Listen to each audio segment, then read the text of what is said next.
This is the California Liberty Project podcast.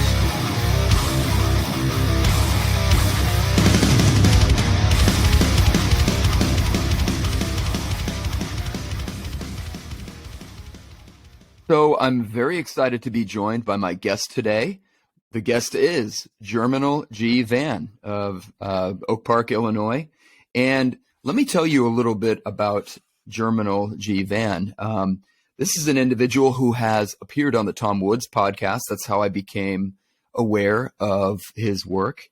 Very prolific author. But Germinal is not only an author, but also an economist, political scientist, a researcher, kind of a jack of all trades. And did I mention author?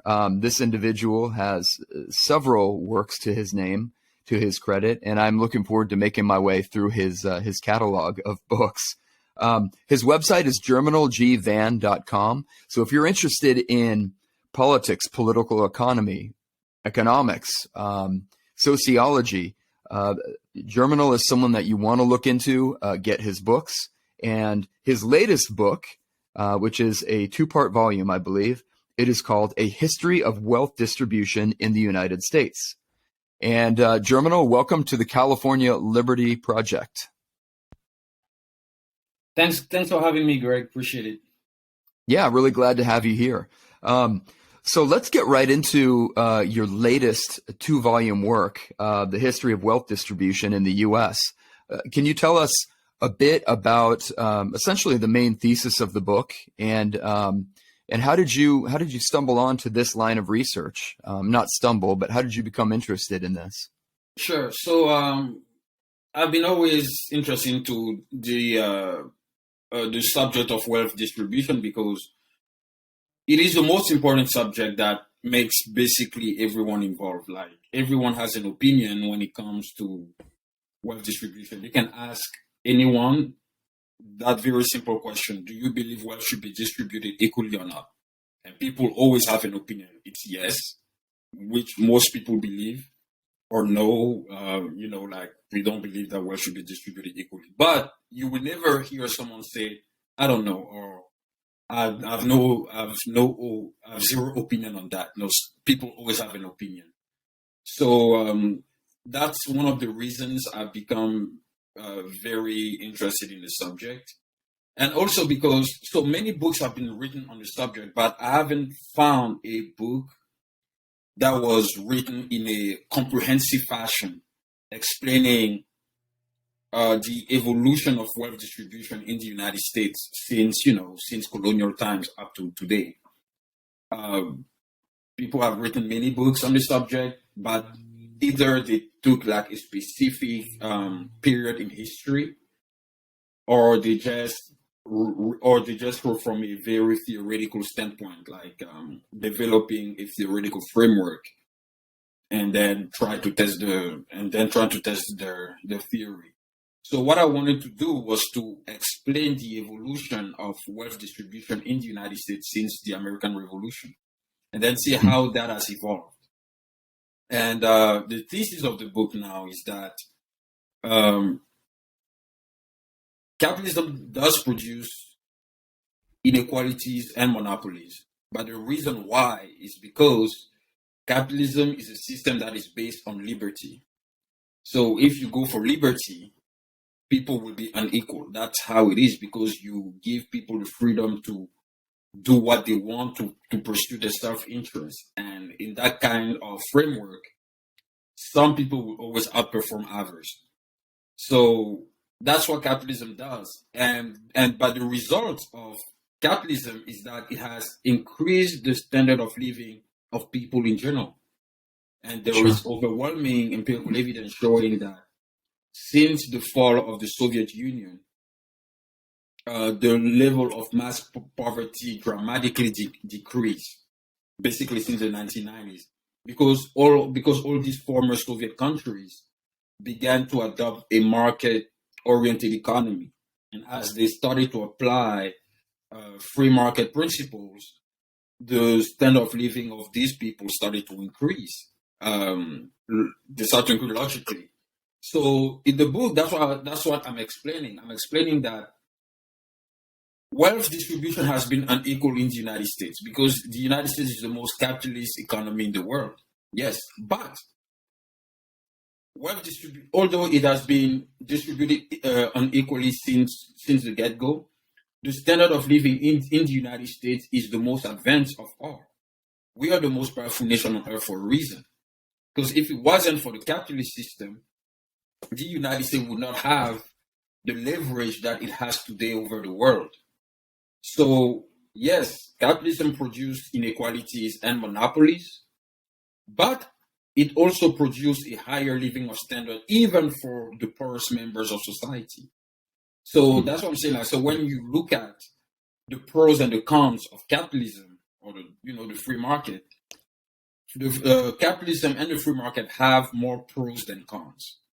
So I would rather live in a society that has a market economy over a socialist or centrally planned economy. Right, right. And it's interesting your comments on kind of the lower socioeconomic classes or the working class, because this is a common refrain that we hear from Marx, essentially, that they're being exploited by the people who have control of capital, right, and own the businesses, own the factories. But as you mentioned, empirically, when you look at the results, the so-called working classes or the proletarians in the United States, well, they have a very high standard of living. They're carrying around the same cell phones that all of us are, or that their bosses are, or the bourgeois, right? Yeah, absolutely. As a matter of fact, so yesterday I was on the Tom Wood podcast again, so you will hear a new episode with me being featured. I think today or tomorrow it should be uploaded on YouTube. Oh, cool. Yeah, and we were talking specifically about the Gilded Age because the Gilded Age is the historical period where capitalism was manifested to its full magnitude. So when you look at the period of the Gilded Age, the working class, income per capita in the United States outpaced income per capita in any other Western powers. That's the bottom line, because the level of productivity, the level of efficiency in the United States was just unmatched. Moreover, people from Western powers, from the UK, from France, from Germany, even from Russia, all of them they left their countries to come to the United States because they heard that life was better here. They heard that wages were higher here. So they're like, what? We just even if we have to live in hard conditions, but at least we're earning much more than what we're earning here. So we're gonna move there. So that's what has happened. And in the United States, specifically during the Gilded Age, you saw a dramatic shift in the way business was conducted. It became managerial science. It became corporations managing business, increasing efficiency and productivity. So when you have that kind of approach to business, eventually the society in which we live was going to prosper. Even the people who work in the most dangerous conditions still have more money than the people overseas because of the level of production, the level of output that has dramatically increased over time. And so the Gilded Age, just for clarification, that would be kind of coinciding with the Industrial Revolution, like late 1800s up to the turn of the century. Is that correct? Yes, that's correct. Yeah, specifically the second Industrial Revolution, because the first Industrial Revolution happened in the early 1820s, and that was at the time of John Quincy Adams and Andrew Jackson. So that's when the United States was basically transforming itself. It was transitioning from a aristocratic republic to a democratic republic. Because when you look at the aristocratic republic, it was agricultural. So people like Thomas Jefferson, like G.W., George Washington, all these. So basically the founding fathers, all of them were wealthy, very wealthy. Right. All of them were property owners. And if you look at the time, you could not everyone could vote. In order to vote in the aristocratic republic, you have to have assets. You have to have property. That was a condition. So that was because back then land was the main asset to own in order to be considered wealthy, to be considered a real property owner. You have to have land. Land was that asset that everyone must have access to. Either you own it or at least you can try to rent it. So, and then when the Industrial Revolution started coming in the U.S., with now the development of machinery, now more people became involved, and that's when politically we start moving toward a democratic society, and that happened because of Andrew Jackson, who was a populist.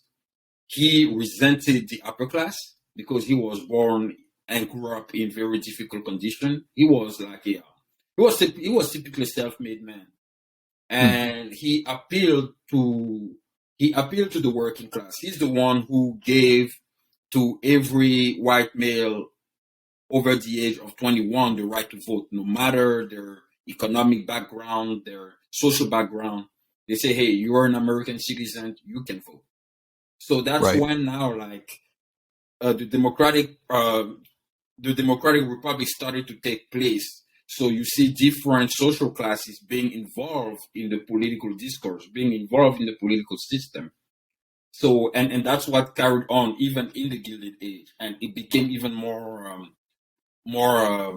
intense during the Gilded Age because of the wealth gap that was taking place, despite the fact that, of course, everyone was getting richer, but it was a real wealth gap that also needed to be addressed. Right. And when we talk about, or when we're thinking about the working class versus maybe the upper classes, I think you talk about a difference in having technical skills. So it goes back to this egalitarianism where not everyone is perhaps blessed with the same aptitudes, natural abilities and such. This has nothing to do with someone's worth as a human being, right? Or their inherent rights. But really, when we talk about people's different aptitudes and abilities, the fact that the working class can be brought in and that they can be included and enriched in this growing economy, in this free market capitalism, that's actually something that's very positive for them, right? As opposed to the Marxist kind of general model where they're oppressed and that's why they're in that lower working class. Would you agree with that? See, I totally agree with your point. And the thing is that, just to expand on it, the Marxists got the thing wrong. They got the whole premise wrong. What Marxists don't understand is that without the upper class, there is no working class. Right.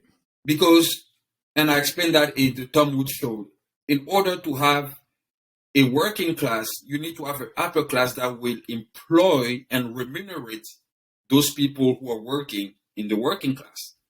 Yes. Someone has to start a company and employ people, because the owner of the company cannot do everything himself. He needs labor. So as he employs more people, those people now working for that company become now part of the working class, because they're working. On top of that, they have no technical skills. Because people who do have technical skills are not in the working class, they're in the middle class. That's why people who have technical skills are always more paid than people who have no technical skills. That's why lawyers and doctors, the two most famous occupations that all of our parents want us to do when we were young, right. Yeah, are the most paid. I mean, now it's not necessarily the case, but when you say that I'm a doctor, I'm a medical doctor, or I'm a lawyer, people are like, oh, okay, you get some respect. Yes. So when you're a doctor, lawyer, financial advisor, when you're an accountant, when you're an architect, you are an engineer, these are specializations. And people are willing to pay more because you're specialized. Technical knowledge indicates that you have a sophisticated knowledge about a complex problem that you can solve. That's why people with technical skills, like those people who have computer scientists, programmers, that's why they're paid more than someone who works at a factory. Right. Because if it's to assemble widgets, there's no technical skills about it. But how about the person who actually sit down and try to create a roadmap of a car. Think of Henry Ford, for example. It's true, Henry Ford did not have a formal education, but he had technical knowledge about the engineering and the manufacturing of cars. And it was that technical knowledge that he took and brought it to the market and produced value to the consumer. And that's why he was rich. Vanderbilt, same thing. Vanderbilt had technical knowledge about the shipping industry, specifically when it comes to steamboats. John D. Rockefeller had that same technical knowledge when it comes to oil refinery. How to refine oil rather than doing crude oil, because refining oil is more cost effective than doing crude than drilling oil. Because drilling oil is very capital intensive. The oil industry is already capital intensive anyways, because you need a lot of equipment, a lot of machines in order to move on with operations. But Rockefeller understood the value of oil as a commodity. He had technical knowledge about how to transform oil from crude oil to kerosene and how to bring that to the market and produce value. Because when he brought kerosene to the market at a very low cost, everyone could afford it, which makes people now going to bed much later than, going to bed at 7 p.m. because it's dark outside. Now people could study. They could go to bed later. They could be more productive at night for whatever activities they do, but they could be more productive than that, and that's the bottom line.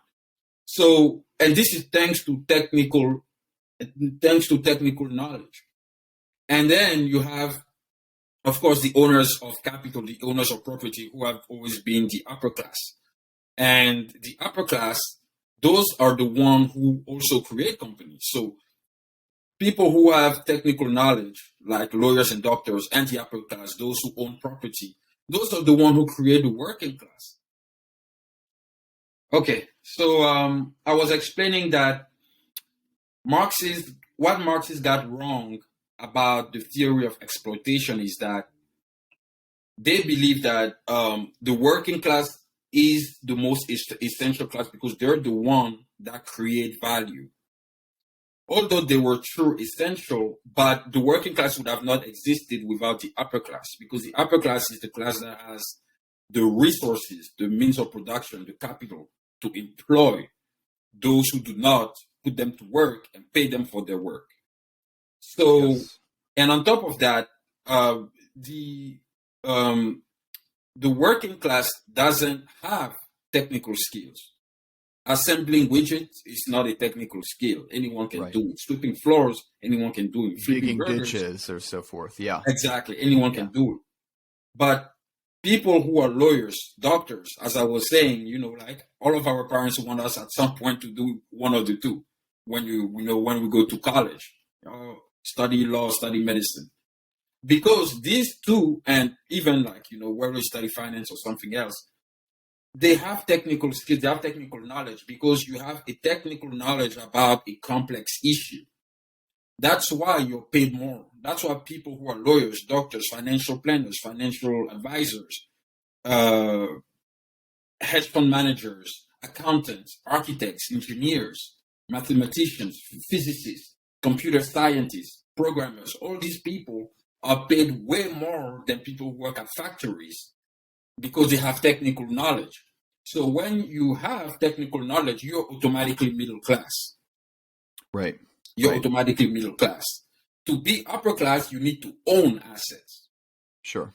You need to own assets that will produce, specifically productive assets that produce value to you. That's why our founding fathers were upper class, because someone like George Washington, he had so many assets. He had like so much land, so much capital. It was breathtaking.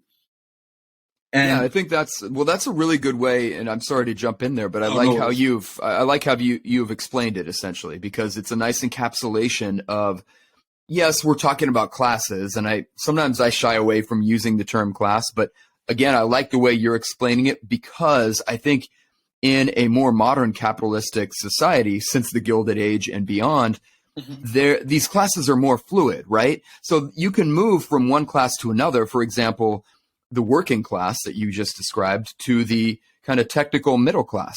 Well, if the worker chooses to acquire some basic skills or go to college, or any kind of technical skill, even becoming a skilled plumber, or a skilled artisan, right? They can move into the middle class, and these class distinctions are relatively fluid. Is that right? Absolutely. And that's where Marx failed to mention. That's what he failed to mention. Because, as I said, like the working class, you're just working. We need labor. Right. So whatever job we give it to you, that kind of job doesn't require any critical thinking. But once you start applying your intellect, your critical thinking, that's when you start acquiring technical knowledge, technical specialization. Because when people are willing to pay more for someone who has a specialization, if you're specialized for doing a specific thing, people will not mind giving you whatever you charge them for that service, because they know that you are the best at this. Right. So that's why I say lawyers, doctors, accountants, hedge fund managers, financial advisors, mathematicians, physicists, engineers, these people are making a lot of money because they have technical skills. But if you are working in the Amazon manufacturing and assembling packages and delivering them, you're not going to make money because that doesn't require any technical knowledge to do that. Sweeping floors doesn't require any technical knowledge. Flipping burgers, all these don't require technical knowledge. Sure. And these kinds of jobs too are oftentimes, I think, really well suited to teenagers who don't yet have technical skills or knowledge, right? Absolutely. Or even to adults who maybe don't care to go to college or don't want to put in the work, maybe to become an apprentice, to be an electrician or a skilled plumber or whatnot, or some kind of craftsman. That's okay too. It's okay to just go in and to not own the capital, right? And to just go in and put in a hard day's work as part of the working class, and then kind of, punch your card at 5 o'clock and slide down the Brontosaurus like in the Flintstones and then go home, right? And I know that's a big critique in Marxism that, these people are just going and they're enriching someone else. Well, that someone else maybe had to scrimp and save and put together capital or have a really good idea to build a business. To a certain extent, it's almost, it's a mutually beneficial situation, right? That a worker can just come in and go to a factory or go to a business that someone else built, and all they have to do is put in an honest day's work and they get paid. True, they don't build up the wealth for themselves, but that's a different pursuit altogether, I think. Yeah, and to even expand on your point, think of a dentist. Sure. Someone who went to college, studied pre-med, then end up going to dental school. Dental school, I don't know if it's like another 2 or 4 years or 3 years, something like that. Yeah. So that person, let's say, 4 years of college, 3 years of dental school. This is 7 years of post-secondary education. And you decide, as the dentist, you decide to start your own practice. You're going to have, first of all, to file for the LLC and open the bank account. You have to put down capital. You have to pay for the machines. You need a secretary because you need clients. Yes. So that secretary you're going to hire will be making more money than you at first for the first year or two. Correct. Right? Right. You have to pay her, because if you don't pay her, especially you guys have a contractual agreement, that's she can right. sue you for that. So she's making her money no matter how the practice is doing. So you, as the dentist who's been taking all the risk, all the financial risk and everything, you don't even make any money until you have sufficient patients to break even. It is after you've been breaking even, then that's when you start making more money than your secretary. Yeah, that's a great way to communicate it. Talk about. Maybe they were the dentists at this time, but the bottom line is that whether it's dentistry or even let's take someone like Rockefeller, right? Because he lived at the time of Karl Marx. He took his money that he did from the shipping business, he was shipping food, that he did from the shipping business to start his oil refinery. And as I said, oil refinery is a very capital intense industry because it deals with real assets, with tangible assets. Right. So there was no guarantee that his oil business would work. Right? Yeah. So because there's no guarantee that his oil business will work, he has to take the risk and believe that it might work or it might fail. So, Germinal, let me ask you really quick.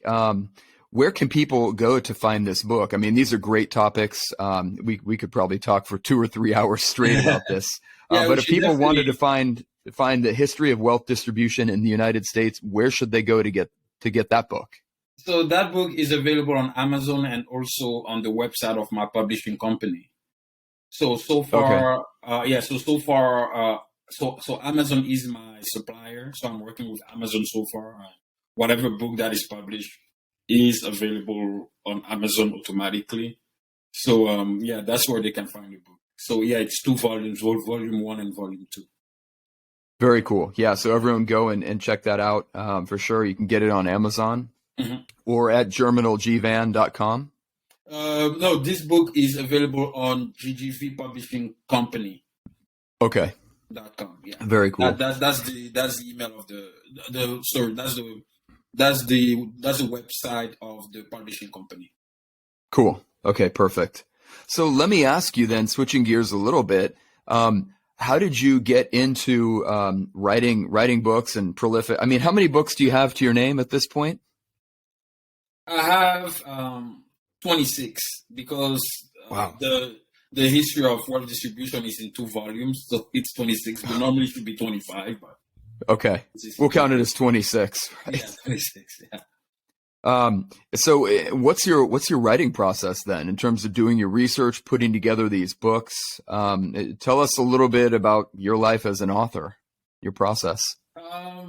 Well, the first thing you have to have in order to produce at the level I produce, you have to have passion.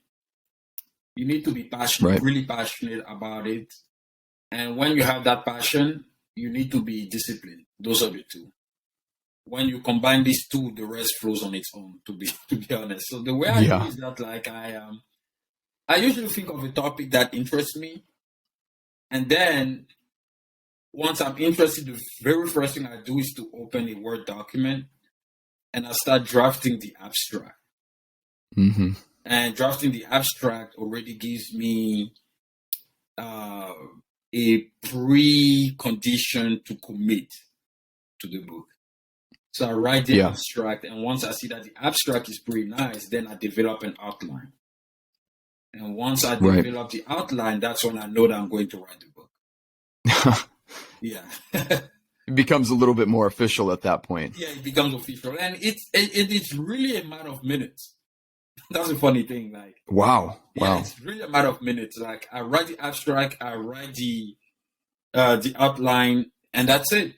And then once those 2 are written, I go on Amazon KDP, and then I start building the cover of the book to even reinforce that commitment. Cool.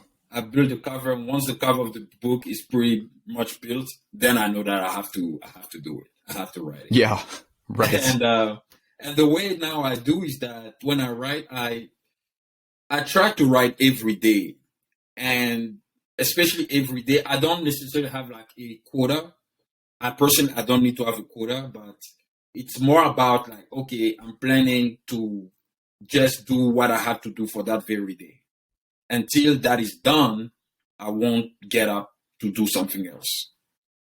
So that's how that's my process. Like, once I'm immersed in the work, I go 100% in it until the task that I've assigned myself is complete. Once it's complete, and so do you? Yeah, go ahead. Yeah. So I say, so once it's complete, then I can move on to something else. So it sounds like you're attacking kind of one book at a time, for the most part. Yeah. So basically, yeah. So I can, for example, work on a chapter. I would say, okay, I won't get up until I finish that, and then until I'm done with that chapter. So I will do all the research, and I don't research before I write. I do research as I write because you don't know Okay. what you're gonna find, and it's easier for me to start writing, developing my arguments, and as I develop my arguments, I go on JS Store, which is like the platform for academic journals to get peer-reviewed articles. And then I go on there, and then based on the argument that I'm developing, I look at, I type like keywords, they come up, and then I read articles and select whatever articles that fits with my argument. And that's how I add them to my argument. So it's a lot of work, but it's, again, everything boils down to the passion you have for the craft.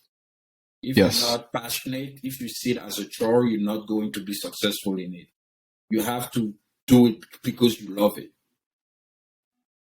Yeah, and that clearly comes through with all of your works to your name for sure. And it's amazing too, isn't it, that nowadays you don't even have to go park yourself in a library for a year. It's like we can do so much research and writing, right from our computers, right from the comfort of home or our own personal office. Yeah, and that's exactly what I do. It's and from a business perspective, it's a very lucrative business, I must say, because you're getting royalty income. So when you publish a book, this is a second source of income you're getting. So long as your book is available, remains available in the market, you're getting paid. Every time someone wants to write a book, you don't have to rewrite the book every time someone wants to read it. So everyone can purchase the book and it's there. And as Warren Buffett said, you're making money while you sleep. But not bad, right? Right, not bad at all. But to me, it's not about the money, because if it was about the money, I would have written fiction. Because the topics that I'm discussing, this is the stuff that will obviously create debate. And people, there are many people, when they don't agree with you, they even refuse to read you. Instead of reading you to understand your point of view and understand where you're coming from, they say, no, you know what, I'm not going to read it. But I took the risk to get involved in nonfiction, specifically academic subjects, because I think that's how you educate people, by writing about those subjects and, and trying to spread out knowledge. So, yeah.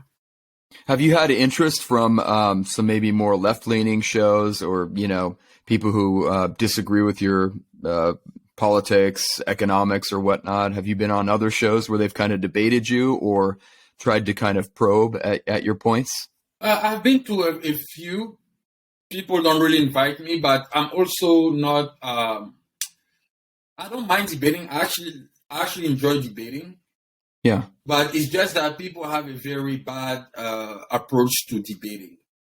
They don't understand that you're not going to change my mind. I'm not going to change yours. The point is to try to get a common ground and to take the best from both views and combine them to create the most suitable and effective approach to improve society. But people want to prove that you're wrong. And when you debate people, instead of staying within the facts and the logic, they let the emotions dictate them, and and then it gets ugly.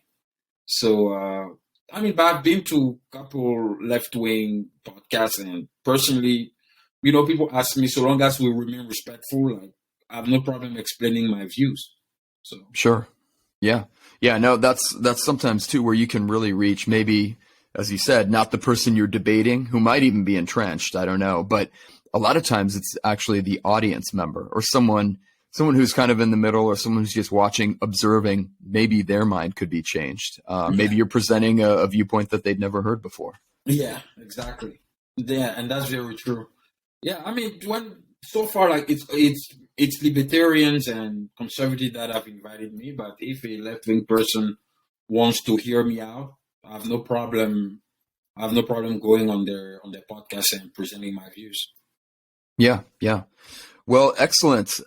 Germinal, I really appreciate your time today, and I hope to speak with you again in the future. A lot of different topics. I feel like you're a wealth of knowledge. We could have an interesting chat anytime.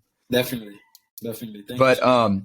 Yeah, before I let you go, then the website is germinalgvan.com, and then any other social media you'd like to plug or send people to get familiar with what you do. So my publishing company, for sure, specifically for people who want to become authors,